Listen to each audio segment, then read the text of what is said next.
ആ മകൻ അപ്പന്റെ വാക്കുകൾ അനുസരിക്കില്ല. അപ്പനാണെങ്കിൽ വളരെ സ്ട്രിക്റ്റ് ആണ്. മകനത് ഇഷ്ടമല്ല. ടൈമിൽ വരാൻ പറഞ്ഞാൽ അവൻ വരില്ല. പഠിക്കാൻ പറഞ്ഞാൽ അവൻ പഠിക്കില്ല. കൂട്ടുകാരോടൊപ്പം കറങ്ങലെന്ന് പറഞ്ഞാൽ അവൻ അങ്ങനെ ചെയ്യുകയുള്ളൂ. മകൻ ഇഷ്ടമുള്ളതുപോലെ ജീവിക്കുന്നു. ഒരു ദിവസം പിതാവ് അവനെ കോപിച്ച് ശാസിച്ചു. മകനും ദേഷ്യം വന്നു. അവൻ വീട് വിട്ടിറങ്ങിപ്പോയി. ആ അമ്മയ്ക്ക് മകനെ ജീവനായിരുന്നു. മകൻ എവിടെ പോയെന്നറിയില്ല. അവർ ദുഃഖിച്ചു. അവസാനം അവർക്ക് രോഗം പിടിപെട്ടു. മകനെ ഒരുപാട് സ്നേഹിച്ചതായ മാതാവ് കിടപ്പിലായപ്പോൾ പിതാവ് എന്തു ചെയ്തെന്നറിയാമോ?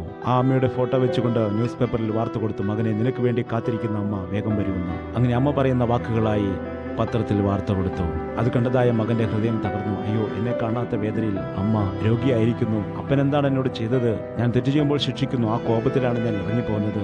ഞാൻ കാരണം എൻ്റെ അമ്മ എന്തിനു ദുഃഖിക്കണം എന്ന് പറഞ്ഞുകൊണ്ട് മകൻ തിരികെ വന്നു. അപ്പോൾ ആ അമ്മ ഒരുപാട് സന്തോഷിച്ചു.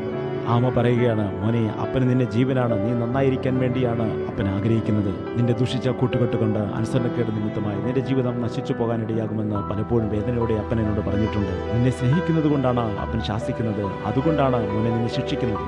എന്നാൽ അപ്പന്റെ സ്നേഹത്തെ തെറ്റിദ്ധരിച്ച് നീ എന്നെയും അപ്പനെയും വിട്ട് അകന്നുപോയി. ഇന്നു മുതലെങ്കിലും അപ്പനോടൊപ്പം അപ്പന്റെ വാക്കുകളെ അനുസരിച്ചുകൊണ്ട് സ്നേഹിച്ച് സന്തോഷത്തോടെ ജീവിക്കുമെന്ന് എനിക്ക് വാക്ക് തരുമെന്ന് ആ അമ്മ കരം നീട്ടിയപ്പോൾ മകനും കരം നീട്ടി.